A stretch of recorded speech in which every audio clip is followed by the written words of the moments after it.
Yes, Umunezero ugeretse gusubira guhura namwe bakunzi ba Isaac TV duteramana tuyaga utuntu nutundi. My name is Starboy kuri micro za Isaac TV. Iyi ni inkuru itarakoza amaguru hasi, inkuru imeze neza cyane gose. Isaac TV nkuko twiyemeje kwa maturi ku mwanya mu bikorwa byacu arivyo vyanyu mu kubazanira bishasha bigezweho. Uyu mwanya nyene turiko tuvugana umufasoni wa LOLILO ari we Loriane Ingabire yajeje kwibaruka ikibondo ciwe ca kabiri, ni ikibondo ciwe ca kabiri kuri LOLILO mzizi wa jiwe cyangwa umwiterizo, ni ikibondo ciwe ca kabiri. Twibukanye yuko bigeze bavyaranye ikibondo ca mbere umuhungu nuba yajeje kwibaruka umubebe w'umuhungu. Umwana we wa mbere bavyaranye na LOLILO, Loriane na LOLILO, ni umuhungu yitwa Ingabire Salum na Son. Ingabire rikaba ryavuye ku izina rya mama we ari we Loriane Ingabire, ari we mama wiwe. Hama Salum rikaba ryavuye kuri se wa LOLILO, papa wa LOLILO. Mugihe na Son rikaba ryavuye kuri se. Umva ni ibintu biryoshye cyane gose kugira umwana ukamwita izina rya se wa se, nubwo ko ari se wa se, ugacumwita n'izina rya mama wawe, ukacafata n'izina ryo ukacashirako n'izina rya so wawe. Urumva n'ibintu biryoshye bibereye ijisho, bibereye kumva. Umva ko ari ibintu bimeze neza cyane gose. Amazina avuye ku bantu batatu si ibintu byoroshe, umva babikoze neza cyane gose. Mugihe kuri LOLILO harundi mwana yigeze kuri Loriane twavuga ko avyaranye abana babiri na LOLILO, ariko LOLILO harundi mwigeme yitwa Rahoma bavyaranye na Shani Queen muramuzi, ni umurundi kazi, ni umuririmbyi kazi abikora neza cyane gose. Bakaba bavyaranye umwigeme yitwa Rahoma, ndibaza uwe bageze mu myaka 16 17 guco.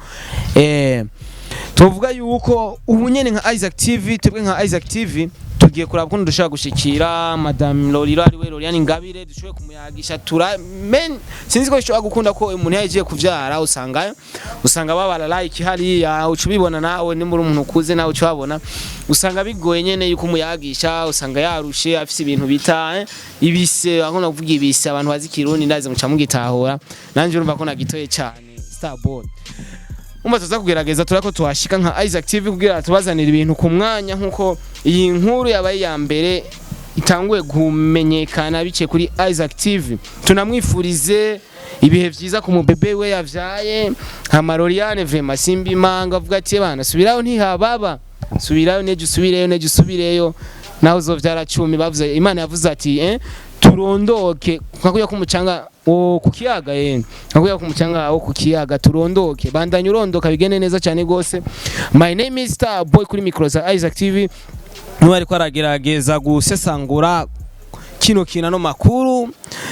Félicitations Loriane Ingabire. Wowe utaragira subscribe wacerewe cyane gose, wacerewe gira subscribe kugira uzuraronka exclusive zica kuri Isaac TV. Irangende sana wara maranda kewa yara muhamba neko mayi mugo byose nazije muri Chine jewe nuruhamwe ndarutera homo. Naramaze kubona wowe nta kindi kintu kiri mu muti wawe uretse gusohoka n'ugana mu birori n'abagenzi biwawe. Uri umugabo wimbwa je namwe nitishano imisozi ndagusabye amahera ntawe ufise nawe gisize kigabe ngene kimeze jewe ego pe kumana nawe.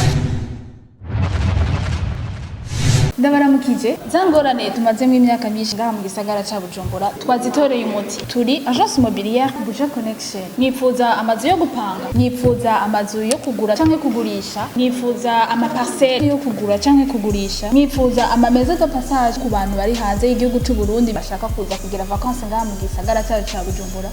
Agence immobilière Buja Connection turi hano ku bwanyu, turabibafashamo. Dukorera mu gisagara ca Bujumbura hepfo ya station Engen kwa katikati muri Galerie La Perle, bureau numéro 19. Dukorera no kumbuga ngurukana bumenyi kuri Facebook no kuri Instagram. Ni Buja Connection. Canke murashobora kutwakura kuri numero 71 000 257. Nasubiramo 71 00 257. Agence immobilière turabahaye ikaze.